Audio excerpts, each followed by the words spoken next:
નમસ્કાર દર્શક મિત્રો, આપણા મુદ્દા આપણી વાત કાર્યક્રમમાં આપનું સ્વાગત છે. દર્શક મિત્રો, ઘણી ઘટનાઓ એવી બનતી હોય છે કે જેને આપણી આંખ ક્યારેય ભૂલી ના શકે.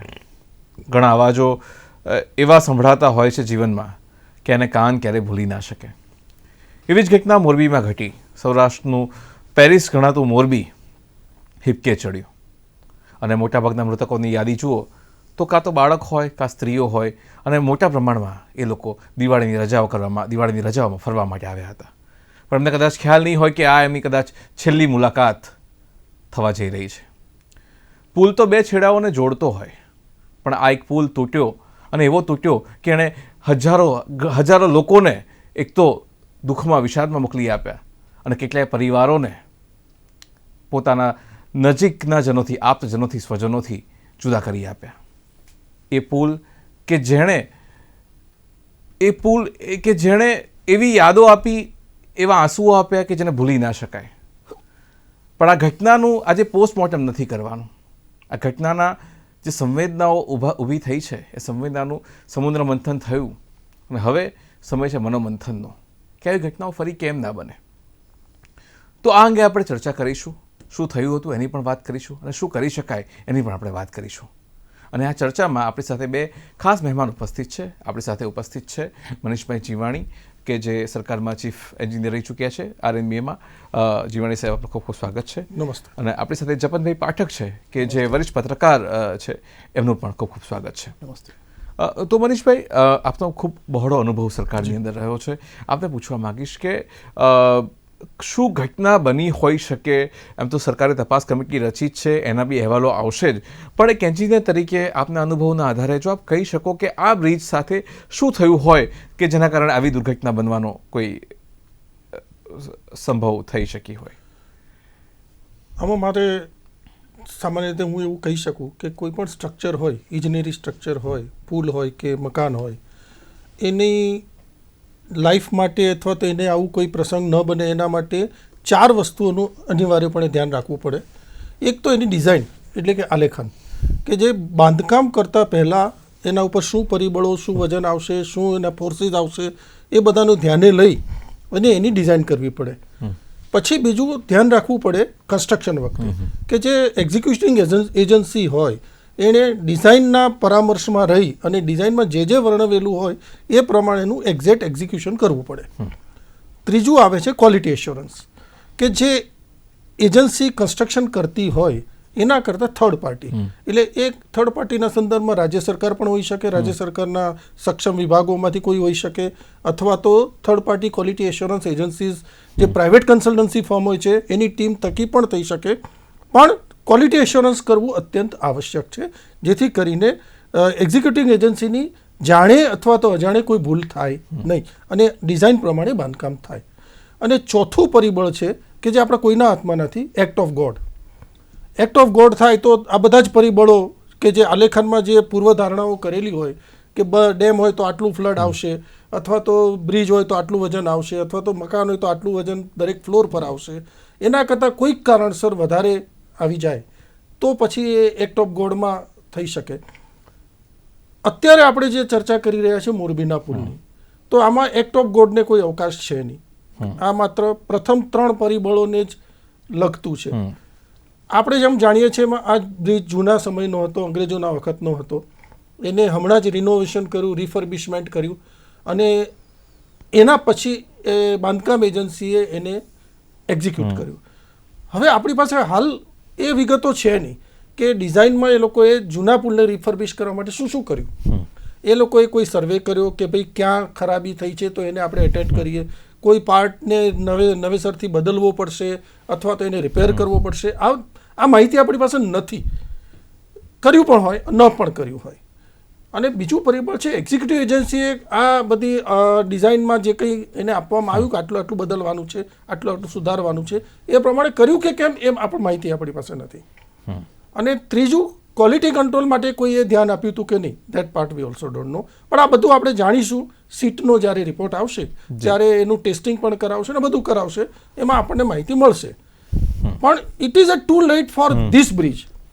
પણ એનાથી ખાલી ફાયદો આપણને એટલો થશે કે ભવિષ્યમાં આપણે ભૂતકાળની ભૂલોને ભવિષ્યમાં સુધારી શકીએ એટલા માટે આપણે એક અનુભવનું ભાથું આટલી બધી જિંદગીઓના ભોગે આપણને મળશે કે જે ખરેખર અનફોર્ચ્યુનેટ છે, પણ એનીવે એમાંથી આપણે શીખી અને જો નવા સ્ટ્રક્ચરોમાં વિશેષ ધ્યાન આપીએ તો એક સારું. જી જપનભાઈ, આમ તો પત્રકાર તરીકે જ્યારે સમાજમાં જીવતા હોઈએ ત્યારે તો ઘણી ઘટનાઓનો એવો સામનો કરવો પડતો હોય કે ચોઇસલેસ અવેરનેસ, કે આપણી ઈચ્છા હોય કે ના હોય, આપણે સહન કરી શકીએ કે ના કરી શકીએ, પણ એ જોવું પડે, સાંભળવું પડે, સહન કરવું પડે. તો એક એવી ઘટના છે કે જે દ્રશ્યો આપણે જોવા પડે, કદાચ આપણે કોઈએ ધાર્યા નહીં હોય, જોવાની ઈચ્છા પણ નહીં હોય, આપણે કોઈ દિવસ કલ્પનામાં પણ ના રાખી હોય. તો એક પત્રકાર તરીકે, એક નાગરિક તરીકે આપની શું લાગણી છે અને આપનું શું મંતવ્ય છે આખી ઘટનાને લઈને? શું આપનું શું અવલોકન છે આ ઘટના માટે? કેટલીક દુર્ઘટનાઓ એક કુટુંબ પૂરતું ચર્ચાનું કેન્દ્ર બને છે, કેટલીક એક શહેર કે ગામ પૂરતું, કેટલુંક રાજ્ય પૂરતું, કેટલુંક દેશમાં ચર્ચા થાય, પરંતુ આખા વિશ્વમાં આ મોરબીના પુલનું જે કોલેપ્સ થયો એની ચર્ચા થઈ રહી છે. રાષ્ટ્રપતિ બાઇડન હોય કે પુટિન હોય કે બીજા 14 દેશોના વડાપ્રધાન, વિદેશ મંત્રીઓ, રાષ્ટ્રપતિ, એમણે પણ સંદેશા ભારતને મોકલ્યા છે. અને આ એક ખૂબ જ દુઃખદ ઘટના કે જેમાં એક કુટુંબના 12 વ્યક્તિઓનું નિધન થઈ ગયું, એક કુટુંબના 7 વ્યક્તિઓનું નિધન થઈ ગયું, 50થી વધારે બાળકોના નિધન છે, મહિલાઓના મોટી સંખ્યામાં નિધન છે. મનોરંજન લેવા માટે આવ્યા હતા, એક રીતે દેવેર ટુરિસ્ટ, એક રીતે કહો તો ડોમેસ્ટિક ટુરિસ્ટ હતા, ટિકિટ ખર્ચીને તેઓ પુલ પર ગયા હતા અને તેમનું આ દુઃખદ નિધન થયું. એટલે આ ઘટના એ રીતે ખૂબ જ હૃદયદ્રવ્ય જેને કહેવાય એ પ્રકારની છે.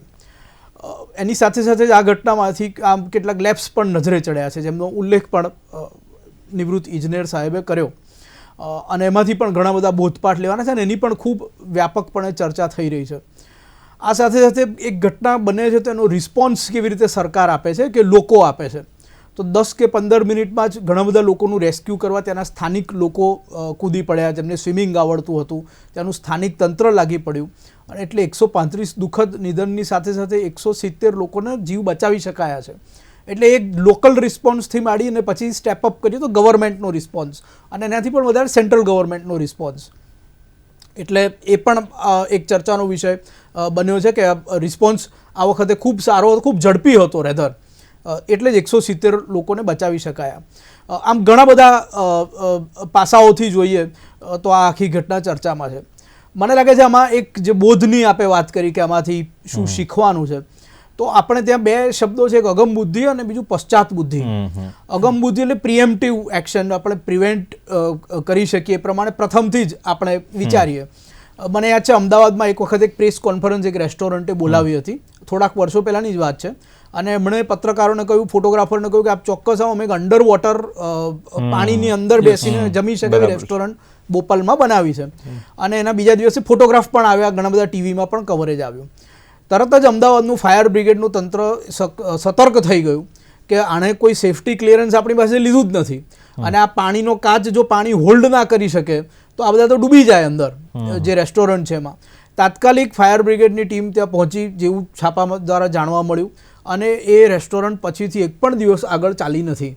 એમને કીધું આ સેફટીમાં આ ગ્લાસની થિકનેસ હોય, એનું હોલ્ડિંગ કેપેસિટી, પાણી તમે કઈ રીતે ભરશો, જોખમ કેટલું છે, કેટલા લોકોને સમાવશો, તો એ રેસ્ટોરન્ટ પછીથી એક પણ દિવસ આગળ ચાલી નહીં. એટલે આ અગમ બુદ્ધિ હતી.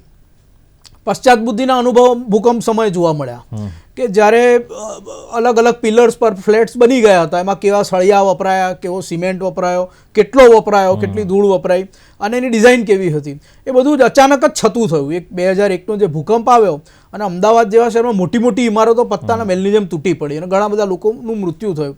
તો એ પશ્ચાત બુદ્ધિ હતી કે ત્યાર પછી સૂઝ્યું કે ભાઈ આપણે સળિયા કયા ગ્રેડના વાપરવા જોઈએ, કેટલી સતર્કતા, કેટલું ધ્યાન રાખવું જોઈએ. કાંકરિયામાં એક રાઇડ્સ તૂટી ગઈ તો પછી પણ પશ્ચાત બુદ્ધિ આવી કે જેટલી પણ એન્ટરટેનમેન્ટ રાઇડ્સ છે એટલી બધી જ અત્યારે બંધ કરી દો, બધા જ એન્ટરટેનમેન્ટ પાર્ક બંધ કરી દો, બધા હોલ્ડ પર મૂકો અને એક સ્ટેટ વાઇડ એક એનું ચેકિંગ કરો અને પછી જ બધાને એક પછી એક ઓપન કરવાની છૂટ આપો. તો મને લાગે છે કે આ ઘટનાનો એક મોટો બોધપાઠ એ છે, કારણ કે આમાં અગમ બુદ્ધિ વાપરવામાં આવી નથી. અને અગમ બુદ્ધિમાં હું માત્ર એમાં સરકાર કે એ રીતે નથી કહેતો. જ્યારે લોકો ત્યાં જતા હતા ટિકિટ ખર્ચીને અને એમણે જોયું કંઈ 501 જણા છે એ પણ ભૂલ ઝુલાવે છે, ઘણા લોકો લાતો મારે છે અને આ 140 વર્ષ જૂનો પુલ છે તો ત્યાંથી આપણે પાછા ફરી જઈએ. આ અગમ બુદ્ધિ લોકોના પક્ષે પણ હોઈ શકતી હતી, અગમ બુદ્ધિ મીડિયાના પક્ષે પણ હોઈ શકતી હતી. કારણ કે જ્યારે જે પ્રાઇવેટ કંપનીને આનો 15 વર્ષનો કોન્ટ્રાક્ટ હતો ને પહેલાં પણ હતો, એમણે પ્રેસ કોન્ફરન્સ ભરી, તો પ્રેસ કોન્ફરન્સનો આખો વિડીયો મેં જોયો, એમાં એક પણ પત્રકારે આની સેફટી કે સિક્યોરિટી કે સેફટી ફિટનેસનું સર્ટિફિકેટ છે, થર્ડ પાર્ટી ચેક કરાયું છે કે નહીં, આ અગમબુદ્ધિ પત્રકારોની પણ ના ચાલી, લોકોની પણ ના ચાલી, ત્યાંના સ્થાનિક તંત્રની પણ ના ચાલી કે 3 દિવસ સુધી આ જે ત્યાં બધો હિલોળો થયો તો એમાં તંત્ર પણ ઇન્ટરવીન થઈ શક્યું હોય. એટલે મને લાગે છે કે આપણે વધારે સમજુ સમાજ તરીકે અગમબુદ્ધિ પર વધારે ધ્યાન આપવું જોઈએ. અને પશ્ચાત બુદ્ધિમાં પણ એક પ્રશ્ન છે ઉત્સવભાઈ, કે આવી ઘટના થાય પછી પશ્ચાત બુદ્ધિ 1, 2 કે 3 વર્ષ જ રહે છે, ઘણી વખત તો 6 મહિના જ રહે છે, અને ફરી એ જ પરિસ્થિતિ પાછી રિસ્ટોર થઈ જાય છે. એટલે મને લાગે છે પ્રજાને આ દિશામાં પણ એજ્યુકેટ કરવાની જરૂર છે. પ્રજાને નહીં, પ્રજા, મીડિયા, સરકાર, તંત્ર, તમામ લોકો અને જે આ પ્રકારના ઓપરેટર્સ હોય, મને લાગે છે આ એક મોટો બોધપાઠ. સમાજના દરેક વર્ગ જે રીતના જોડાયેલો છે પ્રત્યક્ષ કે પ્રત્યક્ષ રીતે, જેની જવાબદારી, સવાલ પૂછનારની પણ જવાબદારી છે, જવાબ આપનારની પણ જવાબદારી છે, તો આ અહીંયા સમજવાની, શીખવાની જરૂર છે. જીવાણી સાહેબ, આપને પૂછીશ કે પુલ વિશે આપણે તો ઘણું સમજીએ છીએ, જાણીએ છીએ કે સામાન્ય રીતે પેલી મને યાદ છે કે પેલી જૂની વાર્તા આવતી, એમાં પુલ પરથી બકરીઓ પસાર થતી ને એક બકરી કે હું બેસી જાઉં આમ જશે, આમ ત્યારથી પુલની બધી યાદો છે ને. પુલ પરથી ટ્રેન પસાર થતી હોય, રસ્તામાંથી આપણે ગાડીઓમાંથી પસાર થઈએ, બસમાંથી પસાર થઈએ, એટલે અલગ અલગ પ્રકારના બ્રિજીસ લોકોએ પુલ દુનિયાભરમાંથી અથવા તો ભારતભરમાં, ગુજરાતભરમાં જોયા હશે, પણ આ પુલ થોડો અલગ પ્રકારનો કે ઝૂલતો પુલ એમ. એટલે એનું જો વાત કરીએ ટેકનિકલી સસ્પેન્શન બ્રિજ જેને કહેવાય, તો જો દર્શકોની સમજ માટે આપ કહી શકો કે સસ્પેન્શન બ્રિજ એટલે શું અને શા માટે એની જરૂર પડે છે, શા માટે અહીંયા કોઈ બીજા પ્રકારનો કોઈ બ્રિજ બાંધી શકાયો હોત કે નહીં, અથવા શા માટે એવા પ્રકારના બ્રિજની પસંદગી કરવામાં આવે છે. એટલે એવી એક ટેકનિકલ અન્ડરસ્ટેન્ડિંગ જો આપ આપો તો દર્શક મિત્રો માટે થોડું સરળ થઈ પડે. ઉત્સવભાઈ, એમાં એવું છે કે સામાન્ય રીતે પુલ નીચે પાયો એનો રિવર બેડમાં નાખવામાં આવે છે, વિવિધ પિલર ઉપર ટકેલો હોય, પરંતુ જ્યારે ગોર્જ નાનો હોય, વધુ પડતો મોટો ના હોય, ગોર્જ નાનો હોય ત્યારે, અને જ્યારે પાયો નીચે નાખવામાં કોઈ પ્રોબ્લેમ નડતો હોય, પૂરતી બેરિંગ કેપેસિટી ન મળતી હોય, ત્યારે કેબલ સસ્પેન્શન બ્રિજનું પ્રાવધાન કરવામાં આવે છે. કેબલ સસ્પેન્શન બ્રિજનો સપોર્ટ ઉપરથી, કેબલ ઉપરથી લેવામાં આવે છે, અને એ કેબલ સીધો બંને છેડે આવેલા પાયલોન પર જાય છે, અને ત્યાંથી એનું ફાઉન્ડેશન જમીનમાં જાય છે. આ પ્રકારના બ્રિજમાં નદીના બેડમાં કોઈ પણ પ્રકારનો પાયો હોતો નથી. એ સસ્પેન્ડેડ છે, માટે એને કેબલ સસ્પેન્શન બ્રિજ કહે છે. લટકતો પુલ, અથવા તો આપણે સાદી ભાષામાં કહીએ તો ઝૂલતો પુલ. જી, તો આ લટકતો પુલ બનાવવાનું શું કારણ? ત્યાં કોઈ બીજા કોઈ પ્રકારના બ્રિજ બનાવી શકાયા હોત કે પછી એ દુનિયાભરમાં આવી રીતે બનતા હોય બ્રિજમાં એનો ફાયદો શું થતો હોય છે? બેઝિકલી આ પર્ટિક્યુલર બ્રિજ ફૂટ ઓવર બ્રિજ હતો કે જેના ઉપર કોઈ પણ પ્રકારનું વાહન લઈ જવાનું પ્રાવધાન હતું નહીં, અને અંગ્રેજોના જમાનામાં માત્ર આ નદી ક્રોસ કરવા માટે આ એકમાત્ર પુલ હતો કે માણસો ચાલીને જઈ શકે પેલે પાર, ગામમાંથી સામેના પાર એના ખેતરમાં કે ગમે ત્યાં. એટલે એ વખતે કન્સીવ કરીને આ રીતે લટકતો પુલ, ઝૂલતો પુલ બનાવવામાં આવ્યો હતો. કોઈ પણ ઝૂલતો પુલ ખરાબ છે કે તૂટી જાય એવો છે એવું માનવાની બિલકુલ જરૂર નથી. મેં પહેલાં કહ્યું એમ, જો એની ડિઝાઇન પ્રોપર થઈ હોય અને એનું એક્ઝિક્યુશન પ્રોપર થયું હોય અને એનો ક્વોલિટી કંટ્રોલ પ્રોપર થયો હોય તો કદી કોઈ પુલ તૂટે નહીં, કદી કોઈ નુકસાન પામે નહીં. સમયાંતરે એનું મેન્ટેનન્સ કરવું પડે. જી, સીસીટીવી ફૂટેજના આધારે કોઈ અનુમાન જો બાંધી શકાય કે એમાં કદાચ વિજ્ઞાનિક રીતે શું થઈ શક્યું હોવું જોઈએ ત્યાં આગળ? બેઝિકલી આમાં બે એક મુદ્દા ઉદ્ભવે છે કે જે રીતે આપણે વિડીયોઝમાં જોયું કે એક સાઈડના જે લટકતા જે સસ્પેન્ડર્સ છે કે જેના ઉપર વજન ઉપર તરફ જઈ રહ્યું છે, જેના થકી એ સસ્પેન્ડર્સ એક સાથે 4 ફેલ થયા. હવે એ ફેલ થવાનું કારણ કાં તો સસ્પેન્ડર્સ જે ઉપરના કેબલ જે આપણને ઊભા સળિયા જેવું જે વિડીયોમાં દેખાય છે સસ્પેન્ડર, વર્ટિકલ એલિમેન્ટ્સ જેને કહીએ આપણે, એટલે સસ્પેન્ડ થાય છે માટે હું સસ્પેન્ડર શબ્દ વાપર્યો મેં. એ બહુ શાસ્ત્રીય શબ્દ છે એવું માનવાની જરૂર નથી. એ કેબલ સાથે ફિટ થયેલા હોય ત્યાંથી એણે છોડી દીધું હોય રસ્ટિંગના હિસાબે, અથવા તો કે એના એન્કર બોલ્ટ ખરાબ થઈ ગયા હોય તો થાય. બીજું એક પ્રશ્ન એવું એ પણ બની શકે કે જે મેઇન કેબલ જે એ સાઈડના સસ્પેન્ડર્સનો હતો એ એન્કર પિન થકી છેડે જોડાયેલો છે પાયલોન સાથે. હવે એ એન્કર પિનમાં કોઈ પ્રકારની નુકસાની થઈ હોય અને રેટ્રોફિટિંગ વખતે એને એટેન્ડ કરવામાં ન આવી હોય અને એ ત્યાંથી ફેલ ગયું હોય. આ બે ધારણા છે. હવે એનું જે આકલન ટીમ કરે અને એનો રિપોર્ટ આવે તો વધારે ખબર પડે, પણ એક સાઈડથી એ તૂટ્યો છે એ નિશ્ચિત છે. જી, જપનભાઈ આપ કંઈક. એટલે આ મોરબીના જે જાણકાર છે એ લોકો કહે છે કે એક બાજુ નજરબાગ પેલેસ હતો જી. જે હવે એલી એન્જિનિયરિંગ કોલેજ છે, લખધીરજી એન્જિનિયરિંગ કોલેજ, અને એ પણ એક પેલેસ જ હતો, નજરબાગ પેલેસ, રોયલ નિવાસ સ્થાન હતું, અને આ બાજુ મણિ મંદિર હતું.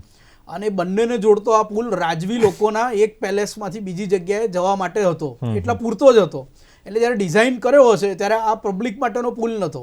પબ્લિક માટેનો પુલ બાજુમાં એક ભેંસ પાડાવાળો એક પુલ છે, એ પુલ પણ એક 19મી સદીનો છે.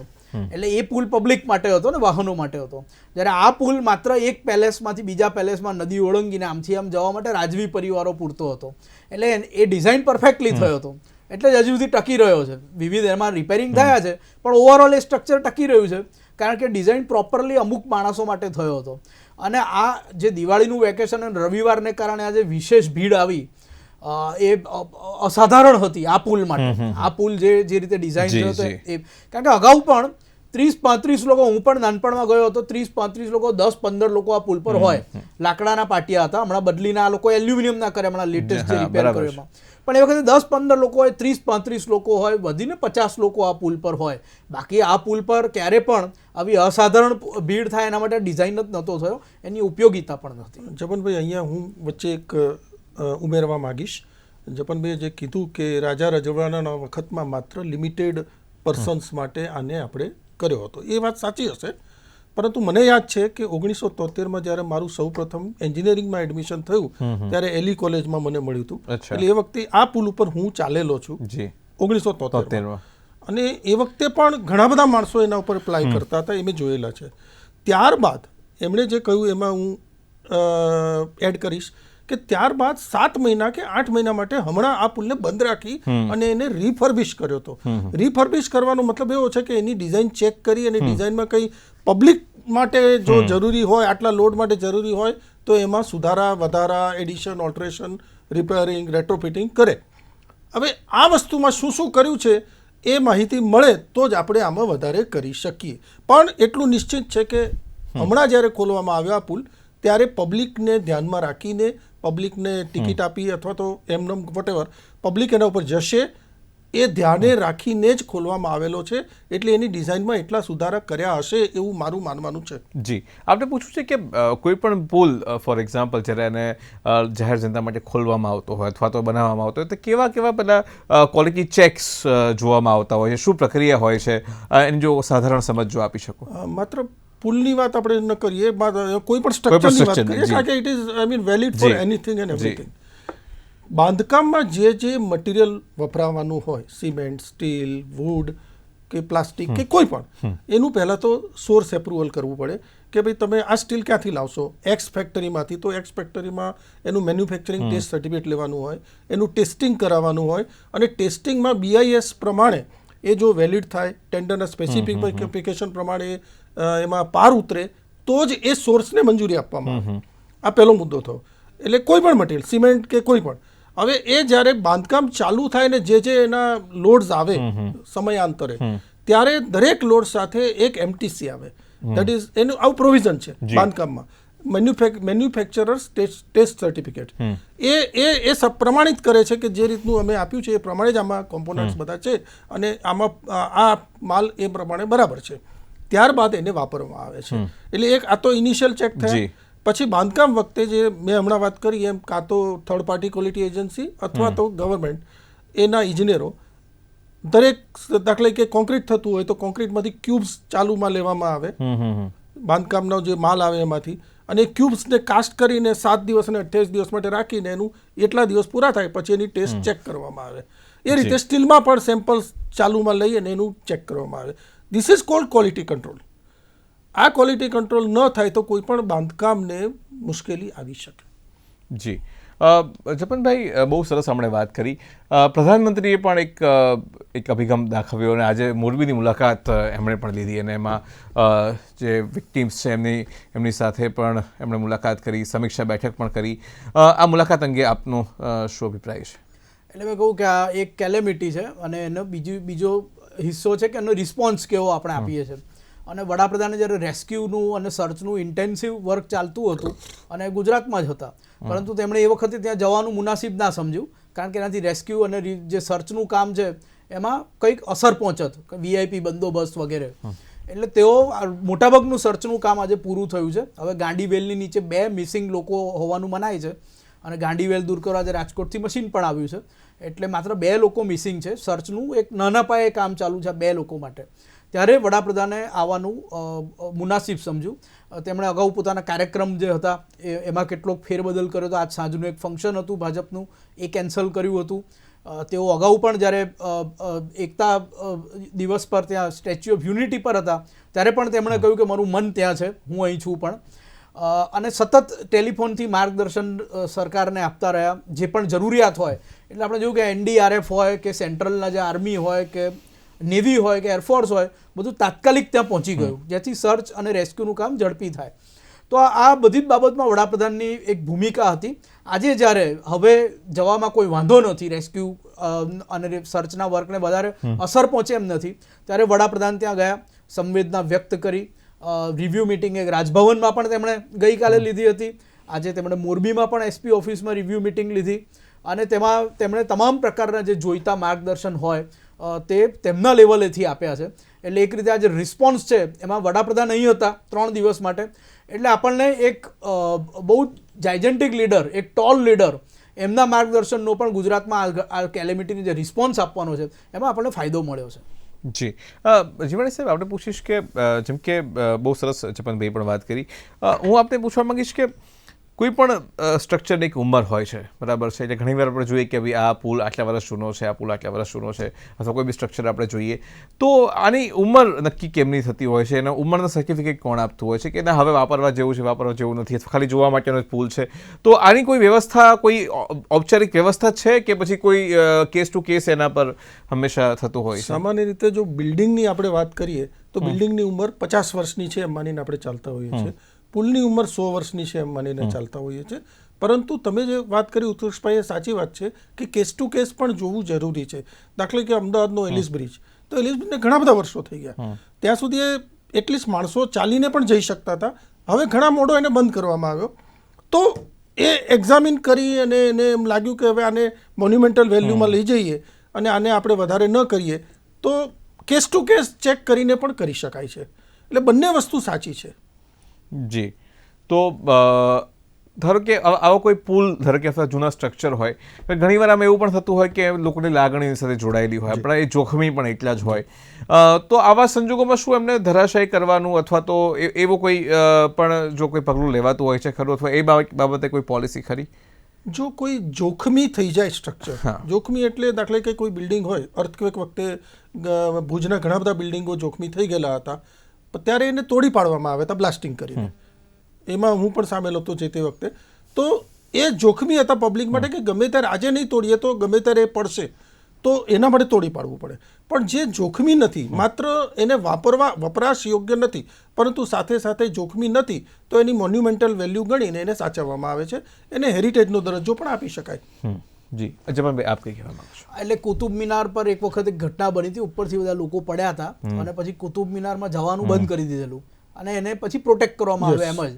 એવી રીતે અમદાવાદના ઝૂલતા મિનારા છે, એમાં આપણે ઉપર જઈ શકતા નથી. હવે રેલવે સ્ટેશન પાસે જ છે પણ ઉપર જવામાં નીચે તાળું છે, કારણ કે એની બંધી ફરવામાં આવી છે કે ઉપરના સ્ટ્રક્ચરને નુકસાન ના થાય. તમે જુઓ, જોઈને આનંદ લો એનો, પણ તમે એને ઝૂલાઈ નહીં શકો.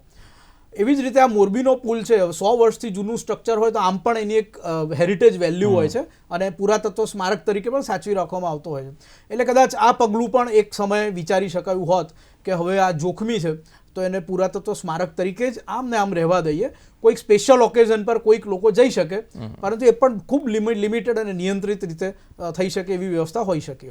જી, અને અંતિમ આપની રિમાર્ક્સ લઈશ જીવાણી સાહેબ, કે આપણા જે પબ્લિક ઇન્ફ્રાસ્ટ્રક્ચર છે, જે જાહેર સ્થળોના જે બાંધકામો છે, એને મજબૂત કે સેફ, સુરક્ષિત કેમ ના બનાવી શકાય? અને એમાં 2 રીતના મને કહેજો કે સરકાર કે તંત્ર તો એની ભાગીદારી નોંધાવે જ, પણ લોકોએ કયા પ્રશ્નો પૂછવા જોઈએ? એમને એન્જિનિયરને, તંત્રને, ઓફિસર્સને કયા પ્રશ્નો પૂછે તો એની ખરાઈ થાય કે ના હવે મારું બિલ્ડિંગ કે આપણું જે જાહેર સ્થળનું બિલ્ડિંગ છે એ ચોખ્ખું છે? એ વિશે થોડું. પબ્લિક બિલ્ડિંગની વાત પબ્લિક બિલ્ડિંગની વાત કરું છું. પબ્લિક બિલ્ડિંગ માટે તો બધા પ્રોવિઝન્સ છે જી. જ એનું સમયાંતરે ચેક થાય. દાખલા કે હું પુલની વાત કરું કે પબ્લિક પુલ છે, પબ્લિક એને વાપરે છે, કોઈ પણ બ્રિજ હોય જી જી તો એમાં પ્રી મોન્સૂન અને પોસ્ટ મોન્સૂન ઇન્સ્પેક્શનનું પ્રોવિઝન છે રાજ્ય સરકારમાં.